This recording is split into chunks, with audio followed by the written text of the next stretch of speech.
Okay mga paps, medyo agahan natin ngayon kasi meron tayong kliyente na Ford Ranger 2.2. Yan, ilinisin natin yung EGR valve ni Idol. Kaya tara, punta na tayo sa ating auto shop.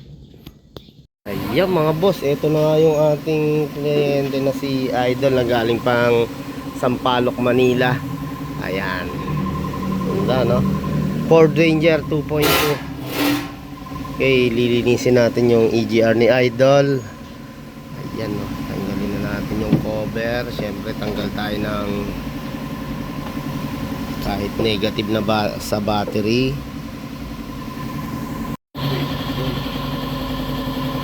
Sana na ako mga boss para matapos tayo mas maaga. Pupukosan natin ngayon yan. Okay,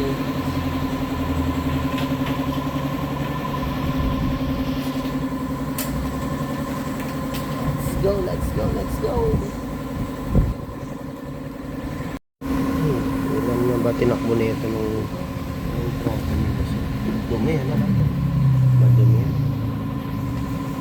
Mga boss, nagtanggal tayo ng battery, tapos unahin na natin tanggalin tong hose na to para sunod-sunod na throttle, map sensor.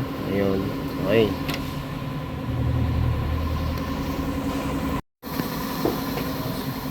Kitang-kita natin yung dumi.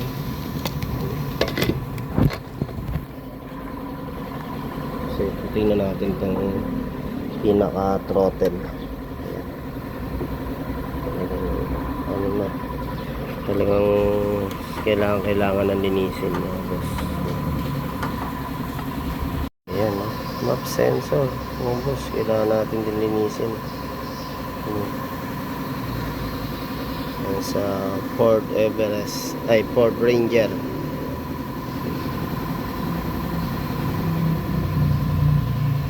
Mga boss, kinuskus natin ng kerosene yung throttle ni boss.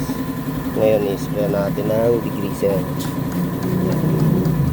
para talagang mababad.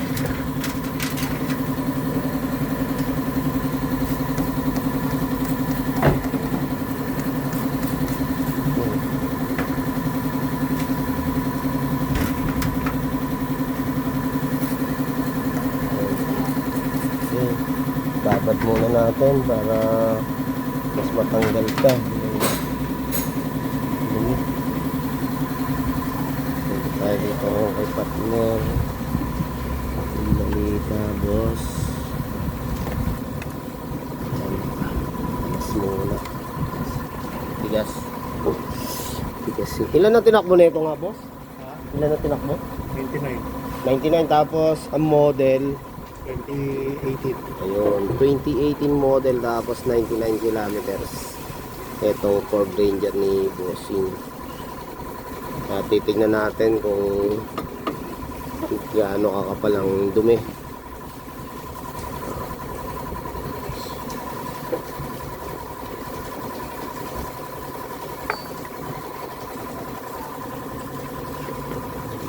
Hiwalay na to yun.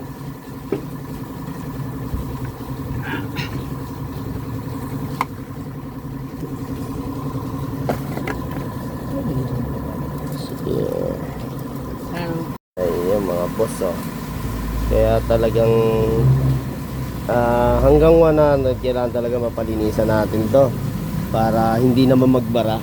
May mga butas pa naman talagang makapal lang ang carbon. Yun. Kutkutang ano yan, kutkutang matindi. Tapos yung mga boss, oh, yung kinokoberan niya na yan, oh. Yan, oh, kapal, no?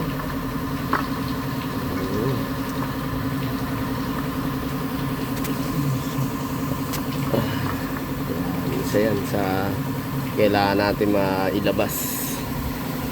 Madali nga pala yung daw na. Ayun, dahil medyo malapit na rin magbara, oh. Dahil medyo nakakabala sa atin nung hose ng ating fuel filter, kailangan natin siyang tanggalin mga bossing para mas maluwag tayo gumalaw. Ito, hinahanap ko yung Dalawa na yan. Ito magkatabi na to. Iaangat natin to. Yun lang naman to. Pag naiangat mo tong lock na to, pwede mo na tong bunutin. Pero syempre ingat lang mga boss, dahil minsan makunat na din yung mga lock na yan, kaya kailangan yan pitik-pitik lang. Yung mga boss, natanggalan natin yung linya ng diesel dito tsaka dun. Ito naman yung medyo nakatago dito sa ilalim, kailangan meron ka na itong ganitong pantanggal para ma-press mo siya sabay hugot. So, talagang tago siya. Yan, ayun, no? Diba? Perfect! Yan. Ang bagay ng mga mukha ng mga ganitong tools, no? Kaya masasabi ko sa'yo, I love you! I love you, baby! Wala, makakain ng masarap na ulam to si partner. Medyo mamaya mainitan na naman kami dito. Yung panlaban lang sa init. So, standby muna yung ating mga gawa dyan, mga idol Basta dyan lang muna kayo. Pupukosan muna namin tong Ford Ranger ni Idol kasi galing pa to ng Sampaloc, Manila. Yan. Mo naman tayo pagka medyo lalo malalayo tapos naka-schedule, pukusan muna natin. Ayan mga boss, ayan, kahit nga syempre ngayon crisis pa rin sa atin dahil sa taas ng fuel tsaka diesel, pero syempre nagpapasalamat pa rin tayo, talagang pinapasyalan pa rin tayo ng mga kliyente. Ayan. Kasi syempre mataas na diesel, gasolina, tapos syempre sasakyan natin halimbawa kailangan na ng tune-up o heavy PMS, kailangan naman talaga kaysa madoble yung gastos mo kasi medyo may masira sa ating sasakyan. Ayan, kaya pagka kailangan mo ng mapapagtanungan, mapapagawa na sulit, maayos yan, punta lang dito sa aming AE.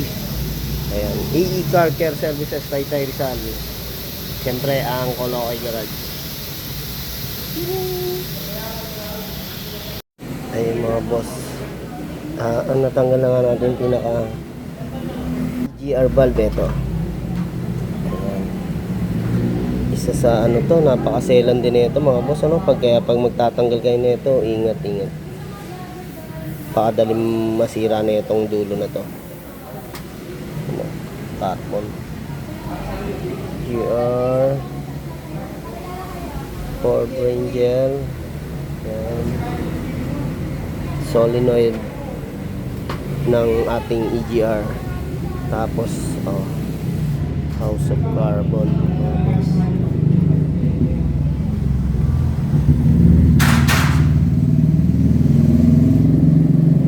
Pagka kinukot natin to, ayan, parang talaga ayan, sa 2.2 Ford Ranger. Yung intake manifold natin nandun pa, kinakalas pa. Tingnan natin. Linis na. Ay, linis na. At hanggal na. Mga boss. Intake manifold. Sa unahan. Oo, tanggal na. Grabe. Wow. Oh. Kakapalan.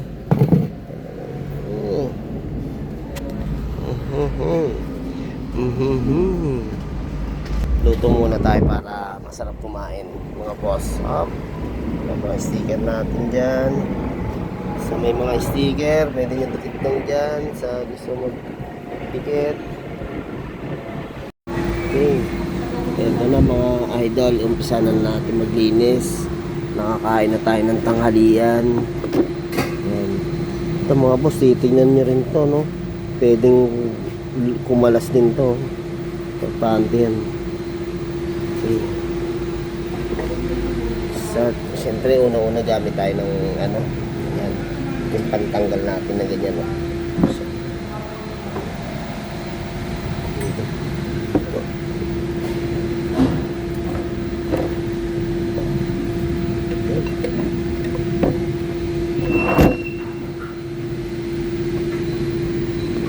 Natin kung gaano ba kapal tong intake manifold ng Ford Ranger 2.2.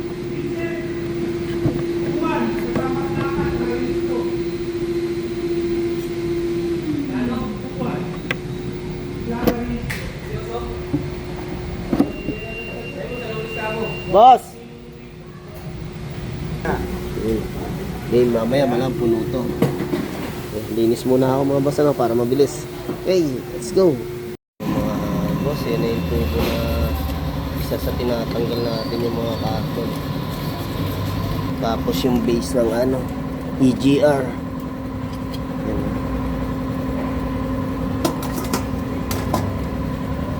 Mga idol oh. Ilinisan natin yung pinaka ano natin, EGR solenoid. Yan. Kaya lang natin yan, huwag na natin basahin yan mga boss. Ano, tanggal carbon.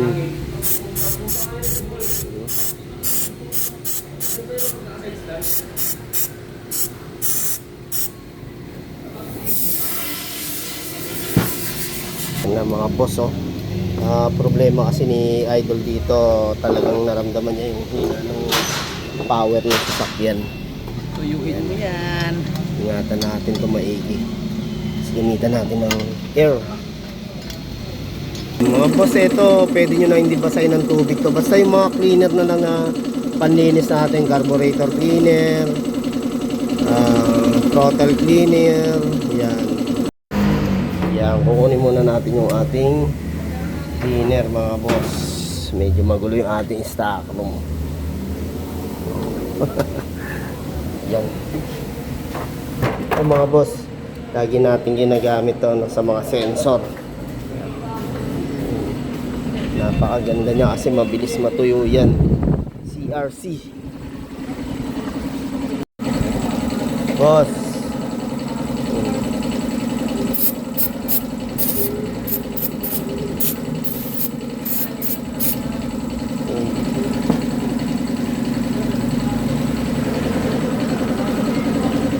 Tuyuin ko lang. Yan, binubuo na natin.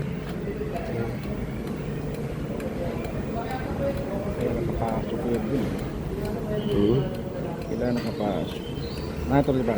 Kaya apat tayong tornilyo dyan mga boss dito sa solenoid natin na to. Yung kanina punong-puno ng carbon to mga idol. Oh. Muntik na magbara to.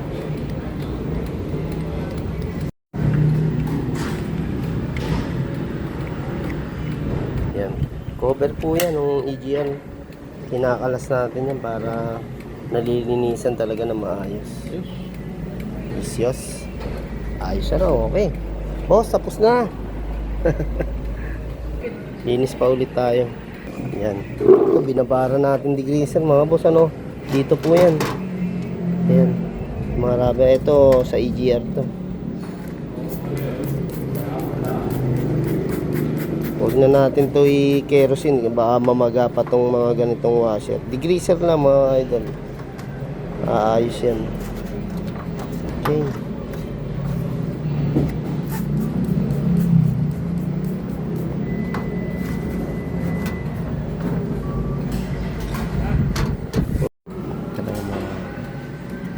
Yan. Tapos na natin doon.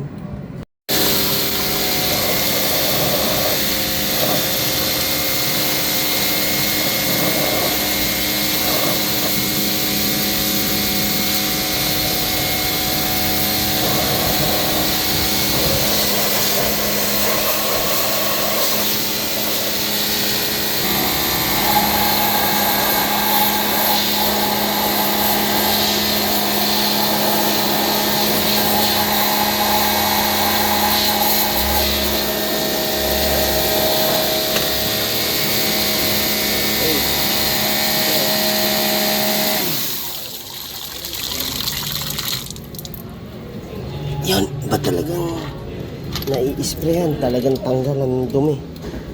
Tapos, ito.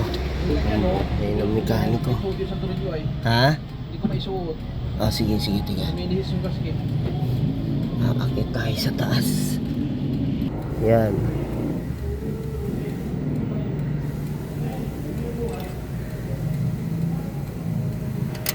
Kasi minsan mahirap isuksok yung tornilyo tapos may gasket tayo dyan. Kailangan may hahawak talaga. Iyak tawa tayo niyan pag linis yung gasket. Bukas na naman tayo. Yung mga boss, dito na tayo sa ano.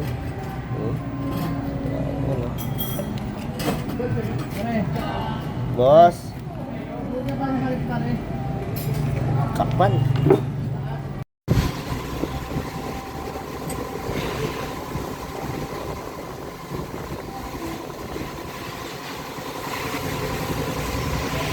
Ayan, yung lock sensor mga boss, lilinisin na natin. Siyempre yung ating sensor cleaner.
Boss, tapos may mga higpitan tayo dito sa ilalim na yan o, kasi binunot din natin yung coolant dito. Ayan, coolant tsaka dito ito, tapos yun na natin higpitan. Patapos na rin tayo dito sa Ford Ranger na to. Kinabit na natin yung ano dun sa taas, fuel line. Ayan. Oras alas 4. Inumpisa natin mga 10:30. Ayun, okay. Yun, okay, natapos na nga tayo. Uwian na mga boss.